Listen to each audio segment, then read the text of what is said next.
abriendo sus Biblias en Juan capítulo 10 otra vez. Hace unos domingos atrás iniciamos una nueva serie de mensajes titulada ¿A qué vino Jesús? En cada mensaje hemos ido desentrañando diferentes aspectos de la misión de Jesús basándonos en las propias palabras de Jesús. Y en el día de hoy estaremos considerando una de estas declaraciones, probablemente una de las más breves, pero de las más significativas con respecto al propósito de su venida que encontramos en los evangelios. Me refiero a Juan capítulo 10, versículo 10, dice así la palabra del Señor: el ladrón solo viene para robar y matar y destruir. ¿A qué vino Jesús? Yo he venido para que tengan vida y para que la tengan en abundancia. Ahora, antes de pasar a considerar la enseñanza de nuestro texto, debemos notar dos cosas esenciales que se encuentran en el contexto de esta declaración. La primera son las dos metáforas que usa Jesús en el pasaje para referirse a sí mismo: una puerta y un pastor. Ahora, niños, he mencionado la palabra metáfora, así que déjame explicarte lo que eso significa. Una metáfora es una comparación entre dos cosas distintas, pero sin usar la palabra como o parecido a. Mira conmigo el versículo 7 de Juan capítulo 10. Dice: Jesús les dijo de nuevo, en verdad os digo, yo soy la puerta de las ovejas. Noten que él no dice yo soy como una puerta, yo soy parecido a una puerta. No, yo soy la puerta de las ovejas. Y en el versículo 11, yo soy el buen pastor.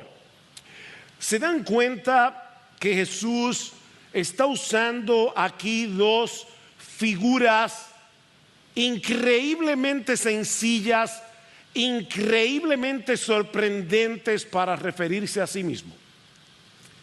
Una puerta y un pastor. Yo confío en que todo el mundo aquí sabe para qué sirve una puerta. Cada uno de ustedes en esta mañana entró a este edificio por una de las puertas de acceso. Yo espero que ninguno haya entrado por la ventana.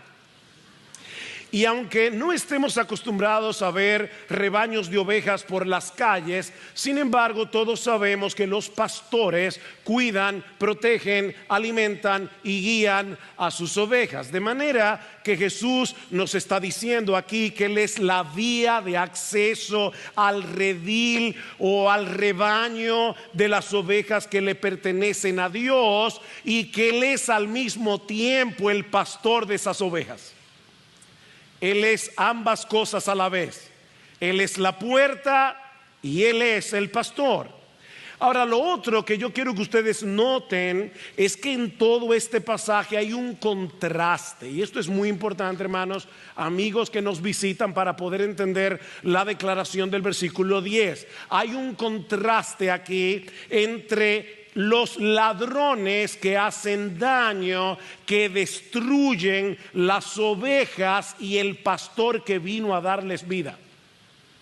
Vean otra vez Juan capítulo 10, pero ahora desde el versículo 8. Todos los que vinieron antes de mí son ladrones y salteadores, pero las ovejas no les hicieron caso. Yo soy la puerta. Si alguno entra por mí será salvo, y entrará y saldrá y hallará pastos. El ladrón solo viene para robar y matar y destruir. Yo he venido, aquí está el contraste, yo he venido para que tengan vida y para que la tengan en abundancia. Ahora, con esto en mente, yo quiero que veamos estas dos simples, sencillas declaraciones en nuestro texto, una negativa y la otra positiva. La negativa es que hay un ladrón que viene a robar, a matar y a destruir. Ahora, ¿quién es ese ladrón? Y yo sé que rápidamente van a decir el diablo. No. Hay que ver cada texto en su contexto. Digo, por supuesto que el diablo es un ladrón y es un homicida. Pero ¿quién es el ladrón en este pasaje? ¿De qué ladrón es que Jesús está hablando aquí? Bueno, si Jesús es la puerta y Jesús es el pastor que da vida, el ladrón es todo aquel que nos aleja de la puerta, es todo aquel que nos aleja del buen pastor. Jesús vino a darnos vida, pero el ladrón trata de impedir que nosotros tengamos acceso a esa vida que Él vino a dar. Ahora, si queremos identificar con más precisión, con más exactitud, quién es el ladrón en esta parábola, nosotros tenemos que ir un poco más atrás al capítulo anterior en el Evangelio de Juan, Juan capítulo 9, donde el Señor sana milagrosamente a un ciego de nacimiento. Piensen en esto: un ciego nunca visto, nació ciego, y de repente el Señor le dice: ve, lávate en el estanque de Siloé, úntate lodo, y cuando el lodo caiga en tus ojos vas a ver. Y Juan, en una forma súper simple, dice en el versículo 7 de Juan 9: ve, lávate en el estanque de Siloé, que quiere decir el enviado. Él fue pues y se lavó y regresó viendo. Juan no hace mucho alaraco para explicar cómo sucedió ese milagro. Este es un milagro tan evidente que lo menos que podemos esperar es que todo el mundo reconozca que algo sobrenatural acaba de ocurrir. Pero lo que sucede en realidad es que los vecinos que conocían a este hombre desde que era un niño, que saben que él nació ciego y que ahora de repente, de una forma milagrosa, de una forma sorprendente, este ciego está viendo, ellos deciden llevar a este hombre delante de los fariseos, que se veían a sí mismos como los guardianes de la ley de Dios. O sea, en Israel los fariseos eran algo así como la Gestapo de la santidad. Ellos eran los guardianes de la ley. Y resulta que el milagro había sido hecho en el día de reposo. Noten el versículo 13: llevaron ante los fariseos al que antes había sido ciego, y era día de reposo, el día que Jesús hizo el barro y le abrió los ojos. Entonces los fariseos volvieron también a preguntarle cómo había recibido la vista. Y él les dijo: me puso barro sobre los ojos, me lavé y veo. Por eso algunos de los fariseos decían: este hombre no viene de Dios, porque no guarda el día de reposo. Pero otros decían: ¿cómo puede un hombre pecador hacer tantas señales? Y había división entre ellos. Para los líderes religiosos de Israel, la correcta observancia del día de reposo, obviamente de acuerdo a las normas que ellos mismos habían inventado para guardar ese día, para estos hombres era más importante el día de reposo que la sanidad de un ciego de nacimiento. Así que a pesar del milagro, ellos se empeñan en demostrar que Jesús no pudo haber venido de parte de Dios porque supuestamente violó el día de reposo. Vean el versículo 24. Por segunda vez, me encanta esta parte de la historia, por segunda vez llamaron al hombre que había sido ciego y le dijeron: da gloria a Dios, nosotros sabemos que este hombre es un pecador, refiriéndose a Jesús. Entonces él les contestó: si es pecador, no lo sé. Una cosa sé, que yo era ciego y ahora veo. Le dijeron entonces: ¿qué te hizo? ¿Cómo te abrió los ojos? Y él les contestó: ya os lo dije y no escuchasteis. ¿Por qué queréis oírlo otra vez? ¿Es que también vosotros queréis haceros discípulos suyos? Por supuesto, los fariseos se molestan. Y noten ahora lo que dice el ciego de nacimiento, el ex ciego. En el versículo 32, desde el principio jamás se ha oído decir que alguien abriera los ojos a un ciego de nacimiento. Si este no viniera de Dios, no podría hacer nada. Respondieron ellos y le dijeron: tú naciste enteramente en pecado y tú nos enseñas a nosotros. Y lo echaron fuera. En otras palabras, expulsaron a este hombre de la sinagoga, lo que implicaba en ese tiempo marginarlo social y religiosamente. Pero mientras esto estaba sucediendo, Jesús, el buen pastor, está obrando en el interior de este hombre para abrirle ahora no solamente los ojos de la cara, sino también los ojos de su entendimiento espiritual. Vean el versículo 35. Jesús oyó decir que lo habían echado fuera, y hallándolo le dijo: ¿crees tú en el Hijo del Hombre? Él respondió y dijo: ¿y quién es, Señor, para que yo crea en él?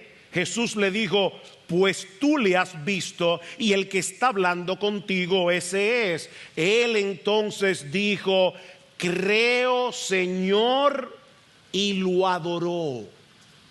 Impresionante.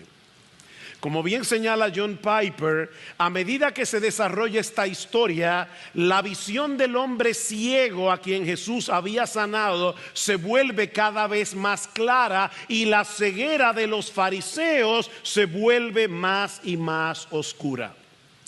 Ellos acusan a Jesús de pecador, ellos acusan a Jesús de blasfemo, y al mismo tiempo este hombre termina postrándose delante de él en adoración. Y de paso, aquí tenemos las únicas dos respuestas posibles con respecto a Jesús. Mi amigo, si tú estás aquí en esta mañana, hay solo dos respuestas posibles con respecto a Jesús: blasfemia o adoración. Los líderes religiosos de Israel estaban blasfemando contra Jesús. El hombre que había nacido ciego lo estaba adorando. Eso es lo que significa ser cristiano.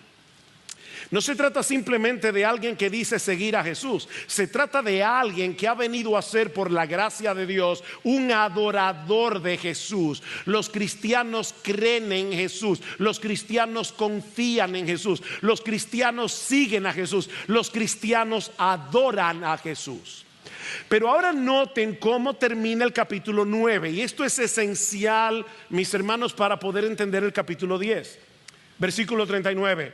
Y Jesús dijo: yo vine a este mundo para juicio, para que los que no ven vean, y para que los que ven se vuelvan ciegos. Algunos de los fariseos que estaban con él oyeron esto y le dijeron: ¿acaso nosotros también somos ciegos? Jesús les dijo: si fuerais ciegos no tendríais pecado, pero ahora, porque decís vemos, vuestro pecado permanece. En otras palabras, si ustedes se dieran cuenta de su ceguera espiritual, pudieran ser sanados, pero como ustedes creen que ven, seguirán sumergidos en la ceguera de su pecado. Y es en ese contexto que ahora Jesús les dice al inicio del capítulo 10: en verdad os digo, el que no entra por la puerta en el redil de las ovejas, sino que sube por otra parte, ese es ladrón y salteador. Aquí está el ladrón. Ahora, mis hermanos, noten otra vez el versículo 1 del capítulo 10. En verdad os digo. ¿A quiénes? ¿A quiénes les está hablando Jesús aquí? Yo sé que hay una división de capítulos en el capítulo 10, pero mis hermanos, cuando ustedes estén leyendo sus Biblias, traten de no ponerle mucha atención a la división de capítulos, porque pueden cometer el error de pensar que ahora Juan está hablando de otra cosa. Jesús está hablando con los fariseos, y sin ningún tipo de interrupción, ahora Juan dice que Jesús les dijo: en verdad os digo a ustedes, los fariseos, el que no entra por la puerta del redil es un ladrón y es un salteador. Entonces, ¿quiénes son los ladrones de Juan capítulo 10 versículo 10? Los líderes religiosos de Israel, que en vez de apacentar el rebaño de Dios para guiarlos al redil de Dios, abusan de las ovejas, como hicieron los fariseos con el ciego de nacimiento, y las alejan de Jesús. Esos son los ladrones. O sea, eso quiere decir que hay muchos líderes religiosos en el mundo que son ladrones y salteadores, porque están alejando a la gente de la puerta y están alejando a la gente de Jesús. Ni entran por la puerta, ni quieren que los demás entren tampoco, porque no son los verdaderos pastores de esas ovejas. Versículo 2. Pero el que entra por la puerta, ese es el pastor de las ovejas. A este abre el portero y las ovejas oyen su voz y llama a sus ovejas por nombre y las conduce afuera. Y cuando saca todas las suyas, son suyas, va delante de ellas y las ovejas le siguen porque conocen su voz. Pero a un desconocido no seguirán, sino que huirán de él, porque no conocen la voz de los extraños. El Señor está aludiendo aquí a una costumbre muy familiar en Medio Oriente. Durante la noche o en momentos de peligro, diferentes pastores resguardaban las ovejas en una especie de redil o de corral comunitario. Era una estructura cerrada que protegía a las ovejas de los lobos y de los ladrones. De hecho, esta mañana, por providencia del Señor, me tocó leer 1 de Samuel capítulo 17, cuando David se enfrenta con Goliat. Y dice que cuando Isaí, su padre, le pide que vaya a la batalla para llevarle comida a sus hermanos, dice que David, 1 de Samuel 17:20, dejó a sus ovejas con un guarda. Es muy probable que lo que está pasando en 1 de Samuel 17 es similar a lo que Jesús está describiendo aquí. David era un buen pastor y por eso no descuida a sus ovejas. Estos rediles o corrales comunitarios a menudo, tenían paredes de piedra con una única puerta, con una sola entrada. Durante la noche un portero, un guardián, vigilaba la entrada para asegurarse de que las ovejas estuvieran seguras hasta que llegaran los pastores por la mañana. Cada uno llamaba por nombre a sus propias ovejas y reunía su rebaño para llevarlos a pastar. Y cuando las ovejas escuchaban la voz de su pastor llamándolas por nombre, salían del redil y los seguían. Ahora, como yo los conozco, mis amados hermanos, ya me imagino que alguno de ustedes se está preguntando quién es el portero o guardián. Y la respuesta es: no lo sabemos. Y como Jesús no interpreta ese detalle de la parábola, de paso, nunca traten de interpretar todos los detalles de una parábola, porque no todos tienen significado. Es simplemente para darle contexto a la historia. Así que no sabemos quién es el portero. El punto que sí sabemos es que el verdadero pastor es aquel que entra por la puerta y cuya voz reconocen sus ovejas. En el siglo XIX, un erudito y teólogo escocés llamado George Adam Smith relató una experiencia que tuvo mientras observaba a un pastor en las colinas de Palestina. Él dice que él vio a un pastor acompañado por un rebaño de ovejas que obedecían las órdenes del pastor. Y curioso por ver cómo las ovejas respondían al pastor, Smith le pidió que le permitiera intentar llamar a sus ovejas. El pastor aceptó. Smith trató de imitar el llamado del pastor lo mejor que pudo, pero las ovejas no reaccionaron. Intrigado, Smith hizo que otra persona tratara de hacer lo mismo, pero de nuevo las ovejas no se movieron. Finalmente el pastor llamó a las ovejas e inmediatamente levantaron la cabeza y se fueron hacia él. Así que el cuadro que Jesús está dibujando aquí es el de un pastor reuniendo a su rebaño, a aquellas ovejas que le pertenecen, para cuidarlas, para guardarlas, para protegerlas, para alimentarlas, cuidarlas de los ladrones que se aprovechan de las ovejas, que maltratan a las ovejas, que las alejan del pastor. Repito, ¿quiénes son estos ladrones? Líderes religiosos que alejan a la gente de Jesús. En Mateo capítulo 23, Cristo le dice a los fariseos y a los escribas: ay de vosotros, escribas y fariseos hipócritas, que recorréis mar y tierra para ser un prosélito, y una vez hecho lo hacéis 2 veces más hijos del infierno que vosotros. Eso es lo que hacen muchos líderes religiosos con el falso evangelio que predican. Este es el mismo cuadro que Dios nos dibuja en Ezequiel capítulo 34. Y por favor, Presta atención, esto es Dios hablando. Me imagino que este es el tipo de pasaje que los predicadores del evangelio de la prosperidad tienen que aborrecer con todo su corazón. Así dice el Señor Dios: ay de los pastores de Israel que se apacientan a sí mismos. ¿No deben los pastores apacentar el rebaño? Coméis la grosura, os habéis vestido con la lana, degolláis la oveja engordada, pero no apacentáis al rebaño. Las débiles no habéis fortalecido, la enferma no habéis curado, la perniquebrada no habéis vendado, la descarriada no habéis hecho volver, la perdida no habéis buscado, sino que las habéis dominado con dureza y con severidad. Versículo 11: porque así dice el Señor Dios: he aquí yo mismo buscaré mis ovejas y velaré por ellas.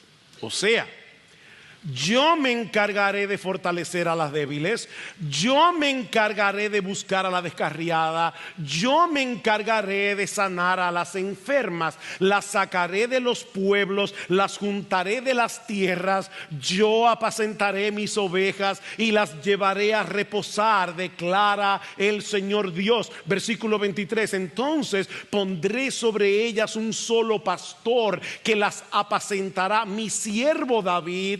Él las apacentará y será su pastor. Ahora, hermanos, yo confío en que todos ustedes saben por la historia de las Escrituras que cuando Ezequiel escribió estas palabras, David se había muerto hace mucho tiempo. Así que si Dios está diciendo aquí: yo voy a ponerles a David de pastor, es evidente que Dios se está refiriendo a ese descendiente de David, nuestro bendito Señor y Salvador Jesucristo. Él es el pastor de Ezequiel 34, Él es el pastor de Juan capítulo 10, que está reuniendo a su rebaño para protegerlo de los lobos y de los ladrones y para hacerles bien. Ahora versículo 6 de Juan 10. Jesús les habló por medio de esta alegoría, o sea, por esta parábola, pero ellos no entendieron qué era lo que les decía. ¿Quiénes eran los que no entendieron? Obviamente los fariseos, a quienes Jesús les está hablando. Ellos no pueden entender por una razón muy sencilla: ellos no son ovejas del Señor, y solamente las ovejas de Cristo son las que oyen su voz, reconocen su voz y siguen al pastor. Los fariseos no eran de sus ovejas. Versículo 7: entonces Jesús les dijo de nuevo a los fariseos, a los escribas: en verdad os digo, yo soy la puerta de las ovejas.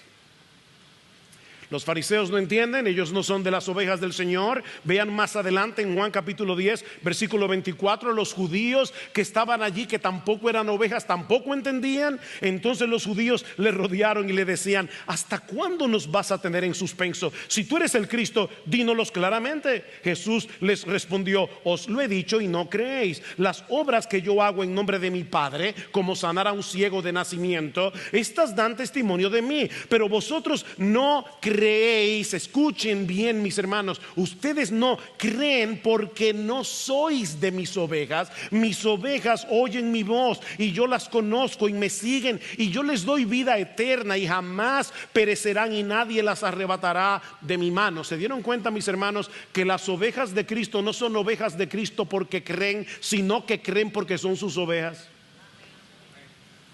Es al revés. Mis ovejas oyen mi voz.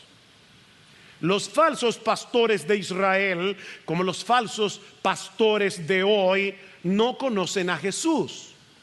Ellos entran por otra puerta para dañar a las ovejas, para alejarlas de Jesús.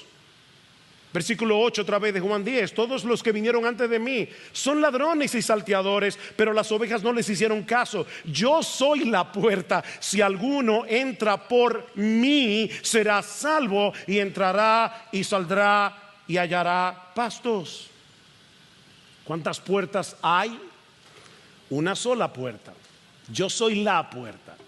Yo no soy una opción entre muchas otras opciones. Yo soy la puerta. Yo soy la única puerta. Yo soy la única vía de acceso al redil del rebaño de Dios. Es lo mismo que dice Jesús en Juan capítulo 14 versículo 6. Yo soy el camino, la verdad y la vida. Nadie viene al Padre sino por mí. Mi amigo, si tú quieres llegar al Padre, tú tienes que entrar por medio de Jesús, confiando únicamente en Jesús. No hay otra puerta, no hay otro camino. Esta puerta simboliza exclusividad y simboliza acceso. Exclusividad y acceso. Solo en Cristo hay salvación, solo en Cristo hay protección. Salvación de la condenación eterna, protección de los ladrones, protección de los falsos maestros que vienen a robar, matar y destruir. Mis hermanos, los falsos maestros no son una broma.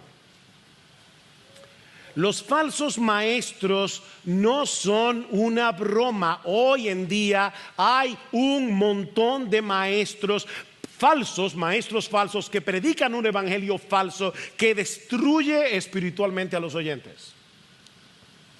Estos falsos pastores llevan a sus seguidores a confiar en ellos mismos, a poner sus ojos en ellos, como si ellos tuvieran una conexión especial con Dios que nadie tiene. Ellos son los que tienen la unción.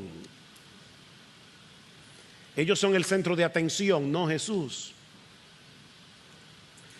Mira, mi hermano, mi amigo que estás aquí, cuando escuches a un hombre prometiéndote un montón de cosas, sanidad, prosperidad material, una vida cómoda y placentera, o incluso asómbrate prometiéndote el poder del Espíritu Santo, pero sin ofrecerte primero a Jesús, estás delante de un ladrón espiritual. Son ladrones, falsos maestros, y no lo digo yo, lo dice Jesús.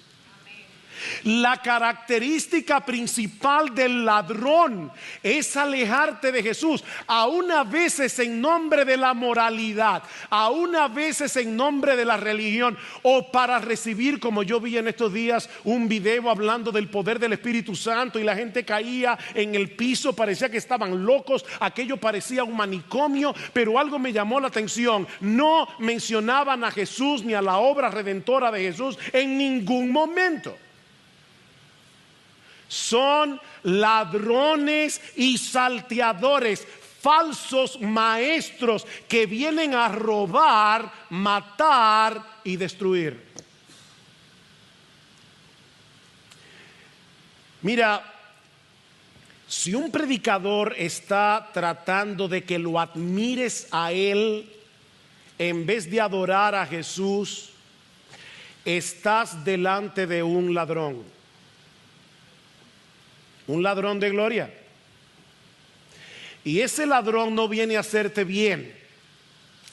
Ese ladrón no viene a darte una vida próspera. Ese ladrón viene a robar, viene a matar y viene a destruir. Mis hermanos, esto no es un juego. Pero esta es la primera parte de nuestro texto.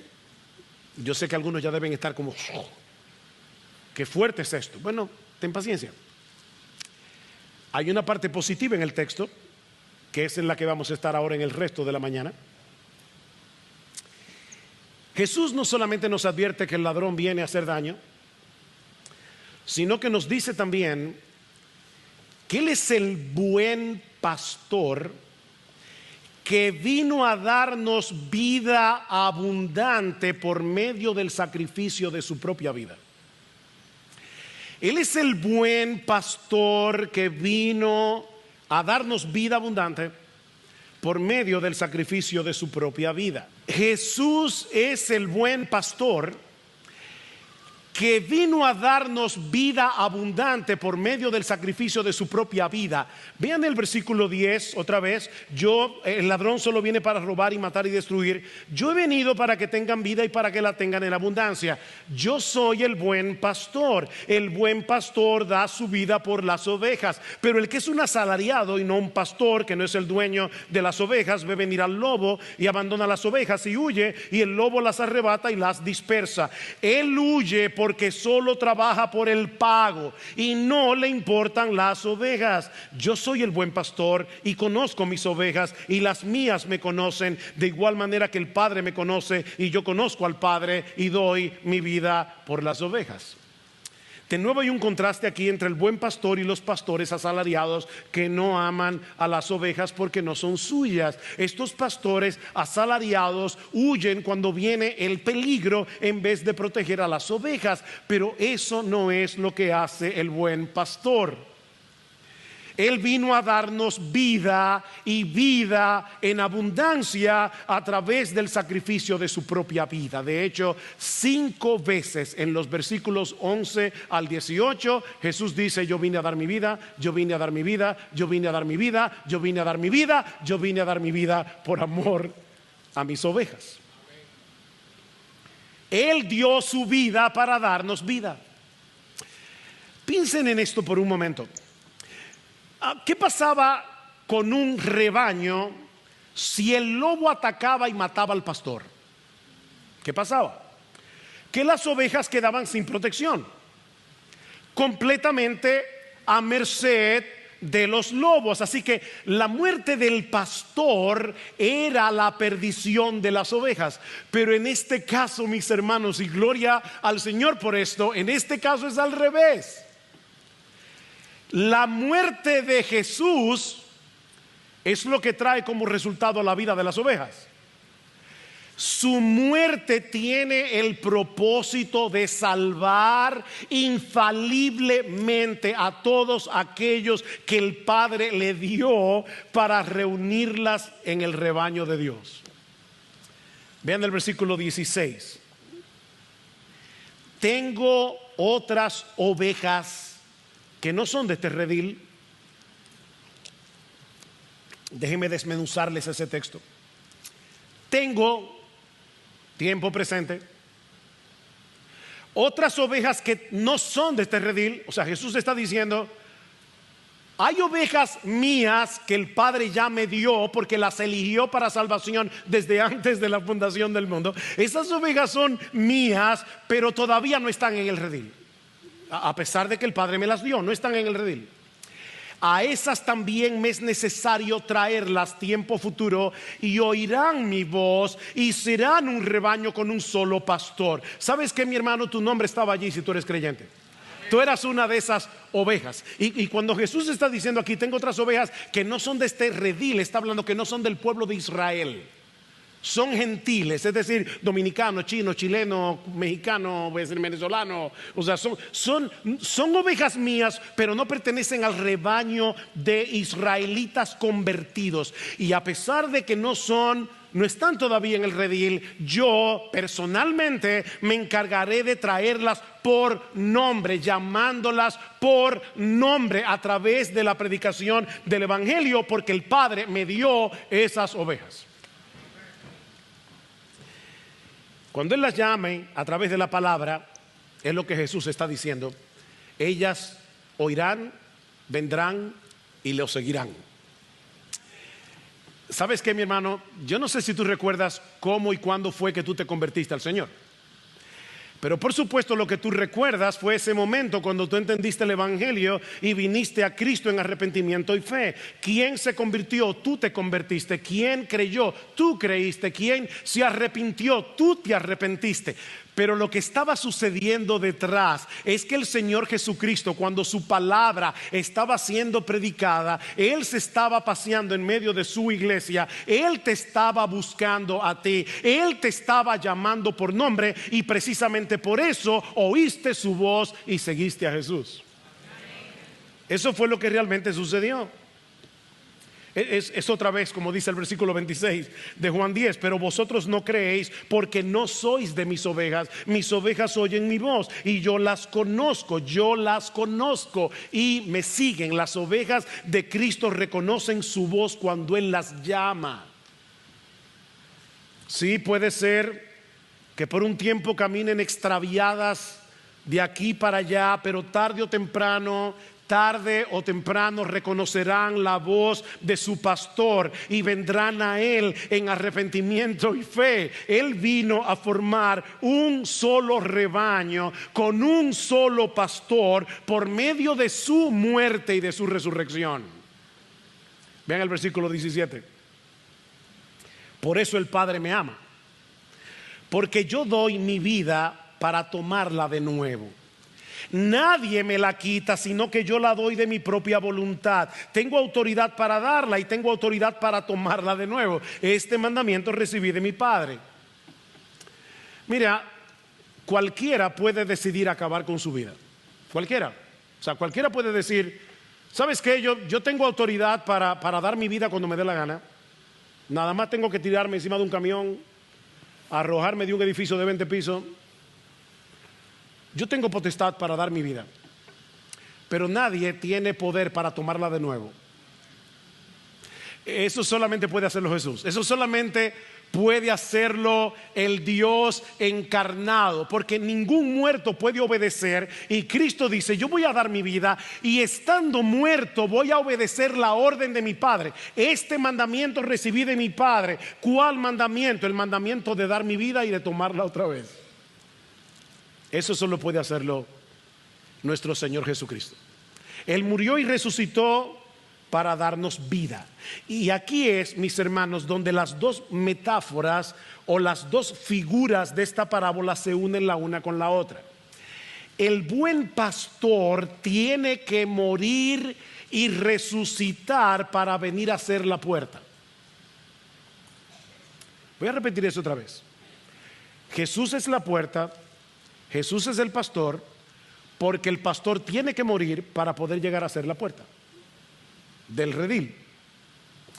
Sin el sacrificio del buen pastor, la puerta de la salvación estaría cerrada para todos. Pero Él murió para darnos vida. Ahora, yo sé que esto puede parecer extraño a algunos, porque todo el mundo cree que está vivo, cristiano o no. O sea, todo el que está en este lugar, yo estoy seguro, a menos que tenga un trastorno serio, yo estoy seguro que él cree que está vivo. Y les puede parecer sumamente extraño que Cristo esté diciendo, no, yo vine a darle vida a personas que están muertas. ¿Cómo es eso? Bueno, desde que el pecado entró en el mundo, todos los seres humanos nacen desconectados, nacen separados de Dios, que es la fuente de la verdadera vida. En otras palabras, estamos físicamente vivos, pero estamos espiritualmente muertos. Escribiendo un grupo de creyentes en la ciudad de Éfeso, Pablo les dice que Cristo les dio vida cuando estaban muertos en sus delitos y pecados. Esa es la condición en la que nace todo hombre en este mundo. Mis hermanos, espiritualmente hablando, en el momento de nacer, somos tan impotentes como un cadáver hasta que Cristo nos da vida. Necesitamos que alguien pague nuestra deuda con la justicia de Dios para que podamos acceder a la comunión con Dios y así poder tener vida, verdadera vida en comunión con la fuente de vida. Todo el mundo que nace en esta vida nace espiritualmente muerto, tan impotente como un cadáver hasta que Cristo nos da vida. Necesitamos que alguien pague nuestra deuda con la justicia de Dios para que podamos acceder a Él porque Él es la fuente de vida. Es por eso que Jesús define la vida eterna no en términos de tiempo, sino en términos de relación. Si yo dijera, fulano tuvo una vida de 20 años, ¿qué quiere decir eso? Bueno, que vivió por 20 años. Si yo dijera una vida de 50, es que vivió por 50 años. Si yo dijera que tiene vida eterna, todo el mundo dice, bueno, es que va a vivir eternamente. Pero Jesús no define la vida en términos de tiempo, sino de relación. Juan 17:3, y esta es la vida eterna, que te conozcan a ti, el único Dios verdadero, y a Jesucristo, a quien has enviado. Nadie puede tener vida eterna sin relación con aquel que es la fuente de vida. Así que la vida eterna no es una vida que no termina nunca, es una vida eterna en comunión con el Dios eterno, quien es la fuente de vida eterna. Es por eso, mi amigo, óyeme bien, mi amigo, no puede haber vida verdadera fuera del Señor Jesucristo. No la hay, porque Él es la puerta, la única puerta que nos da acceso al Padre y que se une con aquellos que creen en Él para darles vida. Oye lo que dice Juan, primera de Juan, capítulo 5, el que tiene al Hijo tiene la vida, el que no tiene al Hijo de Dios no tiene la vida. ¿Y sabes por qué? Porque Él es el verdadero Dios y la vida eterna, dice primera de Juan capítulo 5 versículo 20. Si tú no tienes contigo al verdadero Dios, si tú no tienes contigo aquel que es la vida eterna, tú no tienes vida, estás muerto. Jesús no vino del cielo simplemente para decirnos cómo obtener la vida eterna. Él es la vida eterna. Yo soy el pan de vida, dice el Señor en Juan capítulo 6. Tienes que comértelo, tienes que apropiarte de Él por la fe. Tienes que comerte el pan de vida para que tengas vida. Jesucristo es el buen pastor que el salmista describe en el Salmo 23, que da su vida, la vuelve a tomar y luego une su vida con la nuestra para cuidarnos, protegernos, proveernos para todas nuestras necesidades reales, no las que tú crees que tienes, las necesidades que tú realmente tienes, pasadas, presentes, futuras, de modo que tú puedas experimentar una vida plena y abundante. Mira, mi hermano, mi amigo, si el Señor es tu pastor, nada te faltará. Nada te faltará. En lugares de delicados pastos Él te hará descansar. Junto a aguas de reposo te pastoreará. Él confortará tu alma, te guiará por sendas de justicia por amor de su nombre. Mi hermano, aunque andes en valle de sombra de muerte, no temerás mal alguno, porque Él estará contigo. Su vara y su cayado te infundirán aliento. Él va a preparar una mesa delante de ti en presencia de tus angustiadores. Él va a ungir tu cabeza con aceite, tu copa estará rebosando con la provisión de Dios. Ciertamente, si el Señor es tu pastor, ciertamente el bien y la misericordia te van a perseguir todos los días de tu vida, y en la casa del Señor morarás por largos días. Eso es vida.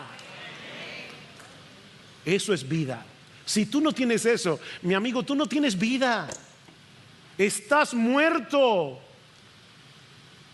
Esa es la vida abundante que el buen pastor compró para los suyos en la cruz. No es una vida sin problemas, no es una vida sin dificultades. Es imposible en este mundo dañado por el pecado no tener dolor y aflicción. Las ovejas de Cristo tienen que pasar muchas veces por el valle de sombra de muerte. Hay días oscuros, algunos muy oscuros,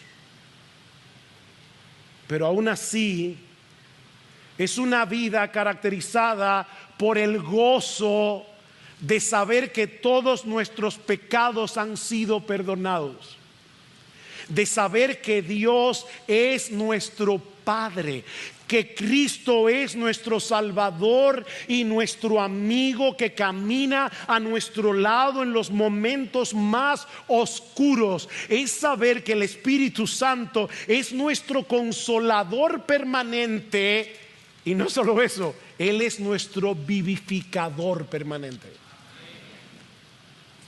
Manauri leyó Juan 7 en el tiempo de alabanza, y en el último día, el gran día de la fiesta, Jesús, puesto en pie, exclamó a gran voz diciendo: si alguno tiene sed, que venga a mí y beba. El que cree en mí, como las escrituras han dicho, de lo más profundo de su ser brotarán ríos de agua viva. Y Juan aclara, él decía esto del Espíritu Santo, que habrían de recibir aquellos que habían creído en él cuando Jesús fuera glorificado. Es una vida que ha sido bendecida con toda bendición espiritual en los lugares celestiales en Cristo. Es una vida en comunión con Dios. Es una vida capaz de florecer y de fructificar en el terreno seco y árido de este mundo caído. Es una vida en la que Cristo es suficiente, porque Él es el todo en todos, en medio de las más profundas carencias. Jesús es suficiente. Esa es la vida que Cristo vino a darte si tú eres cristiano, mi hermano. Eso no depende de las circunstancias. Eso no depende de cómo te sientas. Yo sé que hay momentos que tú dices: mira, honestamente, en este momento de mi vida yo no siento nada de esa vida abundante que usted está describiendo. Pero ¿sabes qué, mi hermano, mi hermana? Eso no depende de cómo tú te sientas. Eso depende de Él. El que tiene al Hijo tiene la vida. Una vida de esperanza si crees. En medio del dolor, en medio de la turbación, en medio de la perplejidad, créele a Dios, no a tus sentimientos. Es una vida de fortaleza espiritual. Es una vida de aliento, es una vida de perseverancia. Y mi hermano, si tú eres creyente, no te conformes con menos. No te conformes con menos. No seas un cristiano mediocre, porque Cristo vino a darnos vida. Pero si no lo eres, entra por la puerta. Mi amigo, entra por la puerta. Esa puerta marca la diferencia entre los que están fuera y los que están dentro. Recuerda que la puerta simboliza exclusividad y acceso. Hace unas semanas estaba en el aeropuerto de Miami y de repente vi que habían dos filas para ir a seguridad, una larguísima, la otra más pequeña, y a mí se me ocurrió la brillante idea de entrar por la fila más corta. Hice toda mi fila solamente para darme cuenta que estaba en la fila de TCA. Los que han viajado saben lo que significa eso. El punto es que no era mi fila. Y ustedes saben cómo son los gringos. Yo le dije al señor: mira, se me va el vuelo, voy a perder el avión, me equivoqué de puerta, me equivoqué de línea. Y él me dijo: sorry, go back. Tuve que ahora volver de nuevo a hacer toda la fila, que estaba igual de larga, porque me equivoqué de fila. Bueno, perder un avión no es una tragedia. Pero mi amigo, llegar al final de tu vida y darte cuenta que habías entrado por la puerta equivocada, y darte cuenta que estabas en la fila equivocada, y no tener más opción que irte a una condenación eterna, eso es terrible. Eso es horroroso. Estar del lado equivocado de la puerta significa miseria, destrucción, condenación eterna. Si estás del otro lado de la puerta, tú sigues ajeno de la vida de Dios, estás separado de Dios, tú estás muerto en tus delitos y pecados. Mi amigo, entra por la puerta, entra. No te quedes allá afuera, ni pienses tampoco que estar al lado de la puerta es suficiente. Mira, puede ser que tú hayas crecido en un hogar cristiano. Puede ser que tus padres te traigan a la iglesia todos los domingos. Puede ser que desde niño te hayas expuesto a los devocionales familiares en casa, y eso es una tremenda bendición. Pero ¿sabes qué, joven? Si tú no entras por la puerta, sigues afuera, estás apartado de la vida de Jesús. No basta con estar al lado de la puerta. Hoy yo les ruego a Dios que te abra los ojos antes de que sea demasiado tarde. Joven, mi amigo que estás aquí, no basta estar al lado de la puerta, tienes que entrar. La iglesia no te va a salvar, tus padres no te van a salvar, los devocionales familiares no te van a salvar. Tienes que entrar por la puerta, y la puerta se llama Jesús. No hay otra puerta, no hay otro camino, no hay otra vida. Tienes que entrar por la puerta.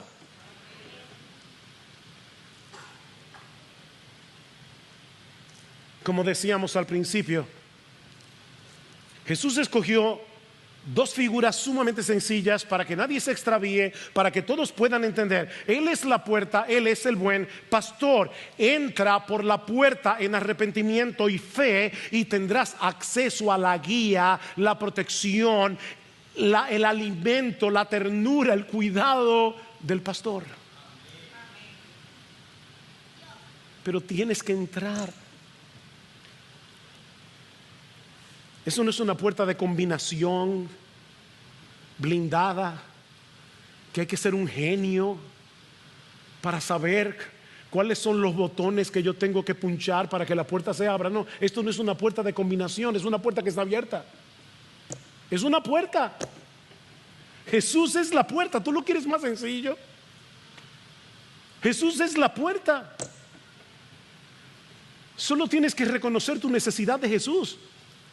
Solo tienes que reconocer tu pecado. Has pecado contra Dios. Has vivido violando la ley de Dios. Has vivido para ti, para tu propia gloria, no para la fama de Dios, no para el honor de Dios, no para la voluntad de Dios. Estás en pecado. Reconoce tu pecado.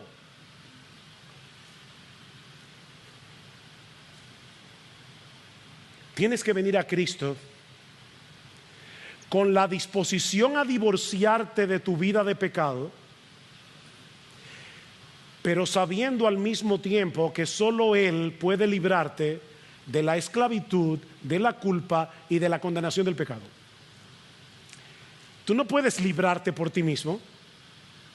Tú no puedes dejar tu pecado atrás.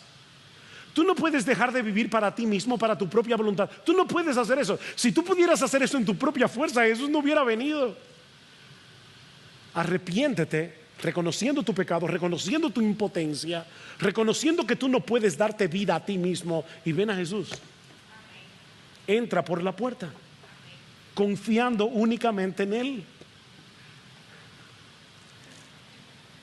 Mi amigo, Él está llamando hoy, por medio de la proclamación del Evangelio, cuando todavía tienes la oportunidad de entrar. Pero ¿sabes qué? El día llegará cuando Dios cerrará esa puerta.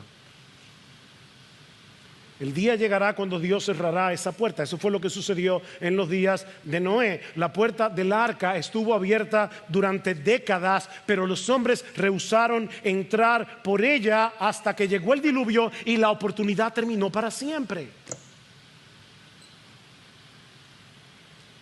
Ahora la puerta está abierta. Está abierta para ti. Entra por medio de aquel que murió y resucitó por pecadores, para que el buen pastor de las ovejas venga a ser tu pastor desde ahora y para siempre.